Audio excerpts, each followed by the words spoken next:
Alright, in this video we're going to start off by making a convenience property on our component map class. Then we're going to go and dive into some dynamic method compilation, which is going to be all sorts of fun. It's going to require us to talk a little bit more about our how our RPC methods are going to be invoked, and it's going to give us an opportunity to see how we can use the system link expressions namespace to very easily write dynamic code. And when I say dynamic code, I don't mean dynamic code in the sense that, JavaScript or Ruby is dynamic. I mean dynamic in the sense that we are effectively going to be writing code at runtime and embedding it into our app domain. So that'll be really cool. It's not as scary as it sounds, and it'll give us a huge performance boost when actually invoking any of these methods, because then it won't have to go through the method info.invoke method, which unfortunately is very, very slow and won't be very appropriate for what we're trying to do. Pretty much everything that we're doing in the component map is geared towards performance and ease of use. So in that vein, I want to go ahead and put together a really basic convenience property on my component map. What I'm going to do first is I'm going to write the property on the component map, then I'm going to write a test that tests that property. Of course, that test will fail because we haven't done anything yet with it, and then I'll come back and finish up the implementation, but it should be pretty straightforward. Basically, the property that we're going to add is public mapped method array of arrays methods get private set. So what this is going to do is this is going to allow us to very easily, as far as the API is concerned, access a particular method given a component ID and a method ID. As far as object-oriented design, it does slightly break some rules. Primarily, we're now having this concept of a method be present in the component map, where that concept should be encapsulated in our mapped components. But I do really want to squeeze as many nanoseconds out of this system as I can, and I believe by going ahead and having this convenience method right here, or this convenience property up here, we'll be able to shave off some nanoseconds, and it'll be incredibly inconsequential, but I feel better doing it this way. At least in this particular case. So basically all this is going to be is it's going to be an array of mapped method arrays, and it'll allow us to access the mapped methods like this. You might be wondering why I'm not using a multi-dimensional array. Instead, I'm using an array of arrays. And the reason for that is multi-dimensional arrays, surprisingly, are slower. They can give you certain benefits, depends on how you are planning on looping through something. They could benefit from memory locality, but they should be faster, you'd think, because with a multi-dimensional array, there's only one access to the index, right?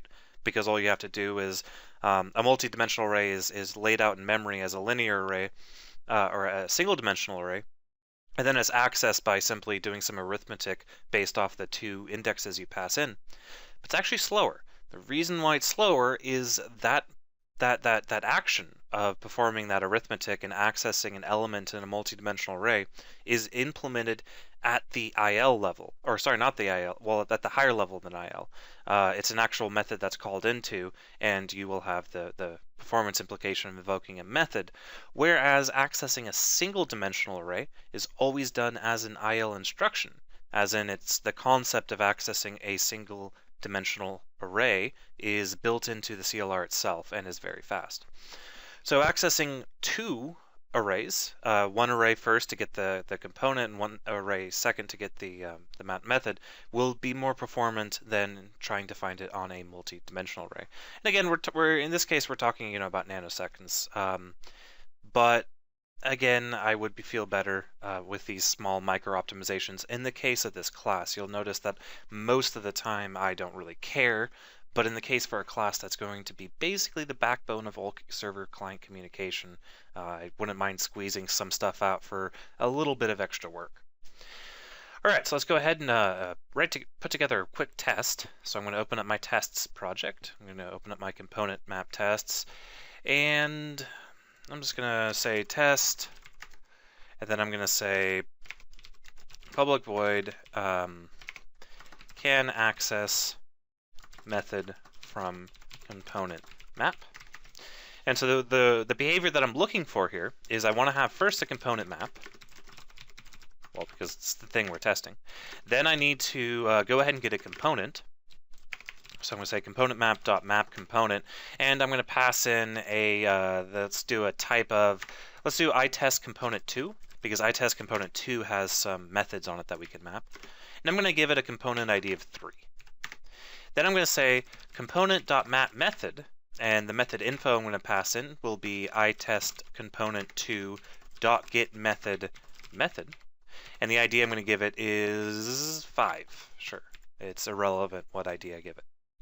All right, so that's the arrange part. We've now, well, that's the arrange and the act, honestly. This would be the arrange aspect, and then this would be the acting. And now we have to assert that the behavior that we wanted actually got executed. In this case, the behavior that we want is that we want this mapped method to be the same thing as the mapped method that we would establish through the new methods property on the component map. So I'm going to do is I'm going to alias this out so we can test for it later. I'm going to say var mapped method equals this. Then I'm going to say component map dot methods, and then I'm going to access the first array out of this array of arrays, and I'm going to pass in 3 for the component ID. Then I'm going to access the second array in this array of arrays and pass in 5. Now this method, or this object, should be the mapped method. It should be exactly the mapped method. In fact, I think there's actually a be same as that we can use. I should have been using the be same as in most of the other tests, but what the be same as does is it just tests to make sure that the object is the same reference. It doesn't go through the normal process of equality that you would typically see by invoking the equals method. So anyway, so basically this is the behavior of the test, or the behavior that we want to test. So let's go ahead and run this. We should get a nice little failure because we haven't actually had the methods even instantiated to anything. So let's wait a sec while Visual Studio hangs. And we get an error. We get a null reference exception, exactly what we were expecting. Obviously we haven't assigned methods to anything. It'll be null and we won't be able to access it. So now let's jump back into the component map. And it's actually very simple to get this to work. Basically, all I have to do is come in here, and first of all, I need to instantiate the first level of methods array.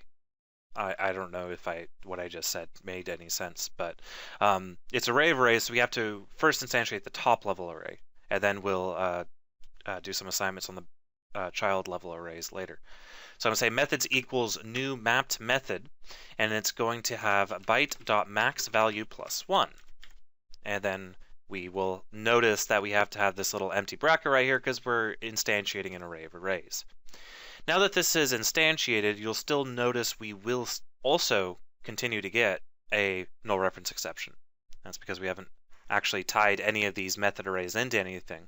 The easiest way I think to do that would be to write down here, right after we say we assign our component to our components array, I'm simply going to say methods at component ID equals component.methods.